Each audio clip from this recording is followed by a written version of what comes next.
राष्ट्रीय ओबीसी महासंघासोबत आज राज्य सरकारच्या ओबीसी विभागाची महत्त्वाची बैठक होणार आहे। दुपारी 4:30 वाजता सह्याद्री अतिथीगृहावर ही बैठक होणार आहे। डॉक्टर बबनराव तायवाडे, परिणय फुके यांच्यासह 25 पदाधिकारी उपस्थित राहणार आहेत। मंत्री अतुल सावे यांच्याकडून या बैठकीचे आयोजन करण्यात आलेले आहे। मराठा समाजासाठी काढलेल्या जीआरमुळे ओबीसी नेते नाराज आहेत आणि त्यामुळे या बैठकीत चर्चा करण्यात येणार आहे। अशातच मंत्री आणि ओबीसी नेते छगन भुजबळ उपस्थित राहणार का, याकडे सगळ्यांचं लक्ष लागलंय।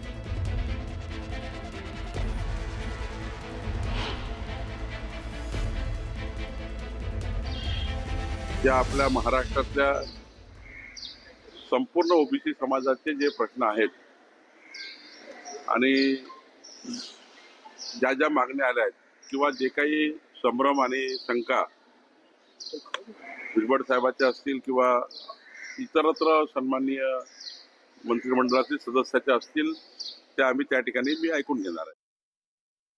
बातमीपत्रामध्ये आता पाहणार आहोत सुपरफास्ट 100 बातम्या। सुरुवात करूयात। ठाणे आणि शिवसेना हे समीकरण गेल्या 29 वर्षांपासून घट्ट आहे आणि 3 वर्षांपूर्वी राज्यात सत्तांतरानंतर शिवसेना 2 गटात विभागली गेली। आता शिंदे सेनेची आगामी ठाणे महापालिका निवडणुकीत कसोटी लागणार आहे। उपमुख्यमंत्री एकनाथ शिंदे यांचा ठाणे बालेकिल्ला मानला जातो आणि त्यामुळे बालेकिल्ला ताब्यात ठेवण्यासाठी जो उमेदवार 100% निवडून येईल त्यालाच तिकीट दिलं जाणार असल्याची माहिती शिंदे सेनेतील सूत्रांनी दिली आहे। गोकुळच्या संचालिका शौमिका महाडिक यांनी काही गंभीर प्रश्न उपस्थित करत व्यासपीठावर न बसण्याचा निर्णय घेतल्यामुळे गोकुळच्या आज होणाऱ्या सर्वसाधारण सभेकडे सगळ्यांचं लक्ष लागलंय। ही सभा दुपारी 1 वाजता पंचतारांकित औद्योगिक वसाहतीमधील पशुखाद्य कारखान्यात होणार आहे। मराठा आणि ओबीसीच्या उपसमितीची बैठक होणार आहे। ओबीसी उपसमिती स्थापन झाल्यानंतर ओबीसी उपसमितीची ही पहिलीच बैठक होणार आहे। राज्य मंत्रिमंडळाच्या बैठकीच्या आधी ही बैठक होण्याची शक्यता आहे। जीआरमधील शब्दरचना ओबीसींसाठी अडचणीची ठरल्यास ओबीसी समाजही हक्कासाठी रस्त्यावर उतरणार आहे। ओबीसी नेते छगन भुजबळ यांनी हा इशारा दिला। सरकारनं काढलेल्या जीआर विरोधात विविध ओबीसी संघटनांची मुंबईत बैठक झाली आहे। ओबीसी आरक्षणासाठी रस्त्यावरची आणि न्यायालयीन लढाई लढणार असल्याचा निर्धार वडेट्टीवारांनी केला। आरक्षण दिलं नाही तर नेत्यांना महाराष्ट्रात फिरू देणार नसल्याचं वक्तव्य जरांगे यांनी केलंय। जितका अपमान करतील तितक्या ताकदीनं लढणार असल्याचा इशारा त्यांनी नारायणगडावरून दिला। नोंदणीच्या आधारे प्रमाणपत्र देण्यास सुरुवात करण्याची मागणी जरांगे यांनी केलेली आहे। सरकारनं कुठलाही बदल करू नये असं जरांगेंनी म्हटलंय। तर योग्य नोंदी मिळाल्यावरच दाखले मिळणार आणि अधिकाऱ्यांवर दबाव टाकणं योग्य नसल्याचं म्हणत बावनकुळे यांनी जरांगेंना प्रत्युत्तर दिलं।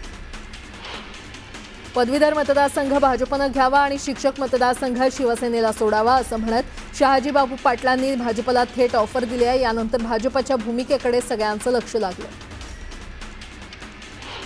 वर्ध्यात ओबीसी एकीकरण समितीच्या वतीनं छत्रपती शिवाजी महाराज चौकात धरणे आंदोलन करण्यात आलं। मराठा समाजाला ओबीसीमधून आरक्षण देऊ नये अशी मागणी यावेळी करण्यात आली। बुलढाण्याच्या खामगावात उपविभागीय कार्यालयासमोर ओबीसी समाजानं आंदोलन केलं। मराठा समाजाला ओबीसीमध्ये समावेश न करण्याची मागणी आंदोलकांनी केली आहे। ओबीसीतून आरक्षण दिल्यास तीव्र आंदोलन करण्याचा इशारा देण्यात आला। मराठा समाजाला ओबीसीमधून आरक्षणाचा शासन आदेश निघाल्यावर ओबीसी समाजात अस्वस्थता पसरलेली आहे। याच पार्श्वभूमीवर नांदेडमध्ये ओबीसी समाजाची महत्त्वाची बैठक पार पडली। ओबीसी हक्क परिषदेत अनेक स्थानिक नेते उपस्थित होते। मराठवाडा मुक्तीदिनी पालकमंत्र्यांना घेराव घालण्याचा निर्णय देखील घेण्यात आला। राज्य सरकारनं मराठ्यांना अत्यंत सुलभ पद्धतीनं कुणबी प्रमाणपत्र मिळावं यासाठी काढलेल्या जीआरमुळे ओबीसी समाज संतप्त झालाय। सिंदखेड राजा इथे तहसील कार्यालयावर समता परिषदेच्या कार्यकर्त्यांकडून जीआर विरोधात आंदोलन करण्यात आलं। राज्याचे मुख्यमंत्री देवेंद्र फडणवीस यांचा सोमवारी फिनिक्स पुरस्कारानं गौरव करण्यात आलाय। श्री श्री रविशंकर यांच्या हस्ते मुख्यमंत्री देवेंद्र फडणवीस यांचा सन्मान करण्यात आला। यावेळी मात्र देवेंद्र फडणवीसांनी मनोगतही व्यक्त केलं। यावेळी त्यांच्या एका वक्तव्याची जोरदार चर्चा रंगलेली आहे। तुम्ही या पुरस्काराला फिनिक्स असं नाव दिलंय, पण मी काही राखेतून उभा झालेलो नाही, पण अनेक वेळा लोकांना असं वाटलं की माझी राख होते, पण तेवढ्यात मी भरारी घेतली असं मोठं विधान फडणवीसांनी केलंय। फडणवीसांची राजकीय कारकीर्द आणि राजकीय घडामोडींच्या पार्श्वभूमीवर फडणवीसांनी हे सूचक विधान केलं। फडणवीसांच्या या वक्तव्याची सध्या चांगली चर्चा रंगलेली आहे। मराठी पत्रकार संघाच्या वतीनं मुंबईतील वाय.बी. चव्हाण सेंटर इथे या कार्यक्रमाचं आयोजन केलं होतं. फडणवीस यांची आत्तापर्यंतची कारकीर्द लक्षात घेऊन या विशेष सन्मानानं त्यांना खरं तर या पुरस्कारानं त्यांना सन्मानित करण्यात आलं. तुम्ही फिनिक्स नाव दिलं तर म्हणजे मी काही राखेतनं उभा झालो नाही, पण अनेक वेळा लोकांना असं वाटलं की माझी राख होते आणि तेवढ्यात मी आपली भरारी घेतली.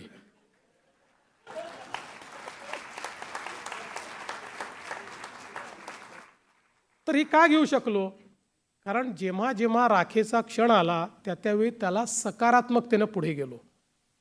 आव्हानांपासून कधी पळालो नाही, आव्हानांना सामोरं गेलो, आव्हानांचा सामना केला. पुढची बातमी. संजय राऊतला सकाळचा भोंगा वाजवायची सवय आहे, मात्र दसरा मेळाव्यानंतर आम्ही त्यांना मोठा धक्का देणार आहोत, असं मोठं विधान कृपाल तुमाने यांनी केलंय. त्याचबरोबर त्यांचे 2 आमदार सोडले तर त्यांचे सर्व आमदार आणि सर्व माजी नगरसेवक आमच्या संपर्कात आहेत, असा दावा देखील तुमाने यांनी केलाय. आम्ही मुहूर्त काढण्याची वाट पाहत आहोत, असंही तुमाने म्हटलंय.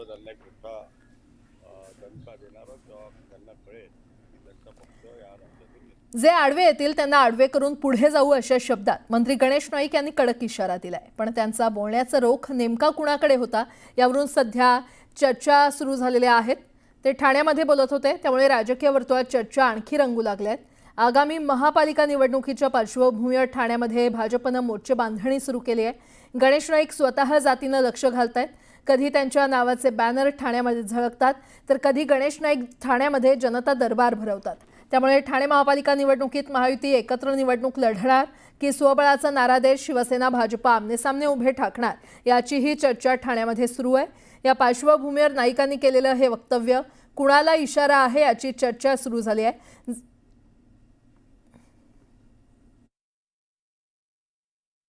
काही अधिकारी टेंडर वरून इथल्या मोठ्या पदांवर आलेले आहेत असं बोलल्या जाते, तर त्यामुळे असे प्रकार घडतात. नाही म्हणून मी काय बोललो, ज्याला इथं नीट काम करतात चालू पडा ना. आता हे आता सध्या ते तुमची प्रभाग रचना होऊ द्या, माननीय मुख्यमंत्र्यांकडे सगळा लेखाजोखा मी मांडणार आहे आणि जे नालायक अधिकारी ते आम्हाला नको सांगणार आहे मी, आणि आमच्या आडवे येतील ना त्यांना आडवे करून आम्ही पुढे जाऊ. राष्ट्रवादी काँग्रेस शरदचंद्र पवार पक्षाचे आमदार रोहित पवार यांनी सामाजिक न्याय मंत्री संजय शिरसाट यांच्यावर बिवलकर कुटुंबाला जामीन दिल्याचा गंभीर आरोप केलाय. याबाबत त्यांनी पत्रकार परिषद घेत बॅगभर पुरावे देखील दिले होते. आता या प्रकरणी चौकशी करण्यासाठी SITची स्थापना करण्यात आली आहे. रोहित पवार यांनी याबाबत सोशल मीडियावर पोस्ट करत माहिती दिली. राज्यातील सरकारी वनजमिनी बळकावल्याच्या प्रकरणाची चौकशी करण्यासाठी राज्य सरकारनं विशेष तपास पथक स्थापन करण्याचा निर्णय घेतल्याचं आमदार रोहित पवार यांनी सांगितलेलं आहे.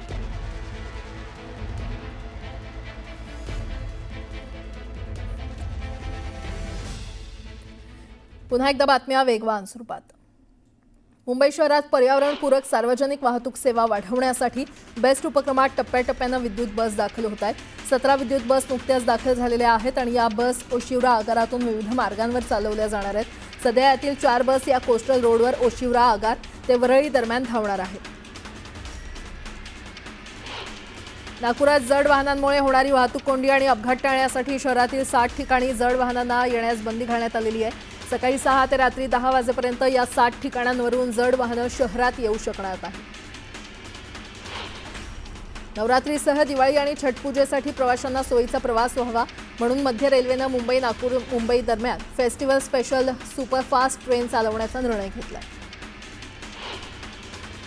देशभरातील ज्यादा मागणी असलेल्या विविध मार्गावरील वंदे भारत एक्सप्रेसच्या डब्यात वाढ करण्यात आली आहे. मात्र मुंबई गोवा जोडणाऱ्या वंदे भारत एक्सप्रेसच्या डब्यात अद्याप वाढ करण्यात आलेली नाही आणि त्यामुळे कोकणातील वंदे भारत दुर्लक्षित असून प्रवाशांची मागणी असून देखील 8 डब्यांच्या CSMT ते मडगाव वंदे भारत एक्सप्रेस डब्यामध्ये वाढ करण्यात आलेली नाही.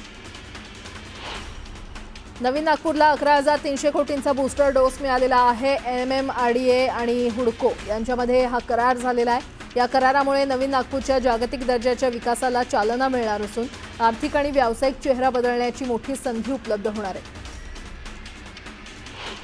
सिडको महामंडळाच्या मार्ग क्रमांक 1 बेलापूर ते पेंधर मार्गावरील मेट्रोला प्रवाशांची मोठी पसंती मिळते.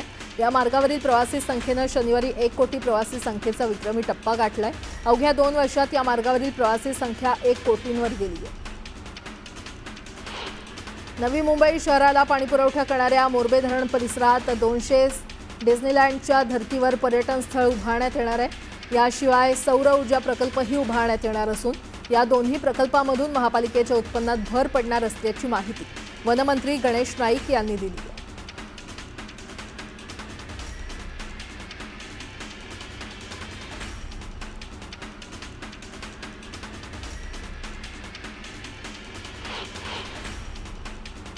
मुंबईला पाणीपुरवठा करणाऱ्या 7ही धरणांच्या पाणलोट क्षेत्रात अधूनमधून पावसाची रिपरिप सुरू आहे आणि त्यामुळे धरणांच्या पाणीसाठ्यात संथ गतीनं वाढ होत असून धरणात आता 97% पाणीसाठा जमा झाला।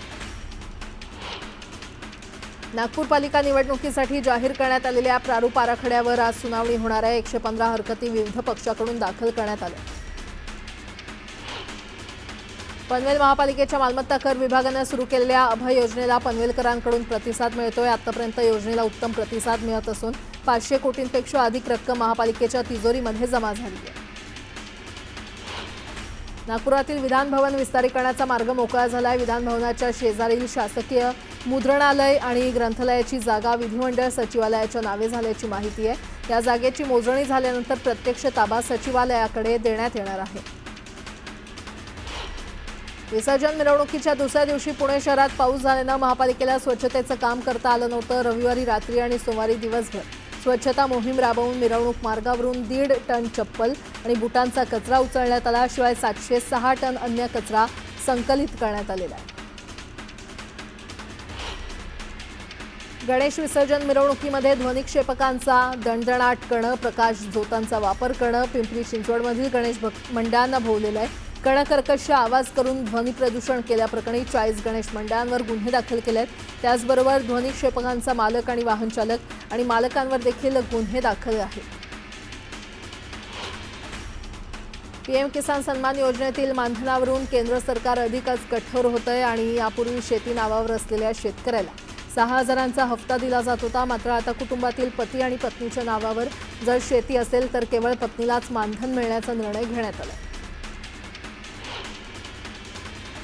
गेल्या आठवड्यात झालेल्या मुसळधार पावसानंतर मुंबई शहरात फ्लू आणि डेंग्यूचे रुग्ण वाढत आहेत। 4 ते 10 वयोगटातील मुलांमध्ये याचा वेगानं प्रसार होतोय। मुलांबरोबरच 25 ते 65 वयोगटातील प्रौढांना डेंग्यू, मलेरिया, लेप्टोस्पायरोसिस आणि इतर जलजन्य आजारांचा सामना करावा लागतोय। पुन्हा एकदा बातम्या वेगवान स्वरूपात। नांदेडमधून विविध शहरांना सुरळीत सुरू असलेली स्टार एअर कंपनीची विमानसेवा 22 ऑगस्ट रोजी अचानक निलंबित झाली। धावपट्टी अतिशय धोकादायक झाल्यामुळे हा निर्णय घेतल्याचं सांगण्यात आलं आणि त्यानंतर सर्व स्तरातून वाढलेला दबाव लक्षात घेता धावपट्टी नूतनीकरणाचं काम युद्धपातळीवर सुरू आहे। लवकरच ते पूर्ण होऊन विमानसेवा पूर्ववत होईल असं सांगण्यात आलं। ग्रामविकास आणि पंचायती राज विभागामार्फत राबवण्यात येणाऱ्या मुख्यमंत्री समृद्ध पंचायत राज अभियानाअंतर्गत दापोली, मंडणगड आणि खेडमध्ये तालुकास्तरीय कार्यशाळेचं आयोजन करण्यात आलं होतं। या कार्यशाळेत ग्रामविकास आणि पंचायती राज राज्यमंत्री योगेश कदम यांनी मार्गदर्शन केलं। श्री तुळजाभवानी देवीच्या शारदीय नवरात्र महोत्सवाला 14 सप्टेंबरपासून सुरुवात होणार आहे। या दिवशी संध्याकाळी देवीची मंचकी निद्रा सुरू होणार असून ती रात्री 9 पर्यंत पूर्ण झाल्यानंतर महिषासुराचा वध करण्यापूर्वी देवीनं घेतलेली ही विश्रांती असल्याची आख्यायिका सांगितली जाते। सोलापूर जिल्हाधिकारी आणि पोलीस आयुक्तांनी डीजे मुक्त आणि लेझर लाईट शो शिवाय गणेशोत्सवाच्या ईद ए मिलादच्या मिरवणुका काढाव्यात आणि त्याचं पालन सर्वांना बंधनकारक राहील असे आदेश काढले होते। त्यानुसार दोन्ही उत्सव डीजे मुक्त पार पडले। आता दोन्ही अधिकाऱ्यांचे हेच आदेश यापुढील प्रत्येक उत्सवापूर्वी काढले जातील आणि त्याची प्रभावी अंमलबजावणी केली जाणार आहे।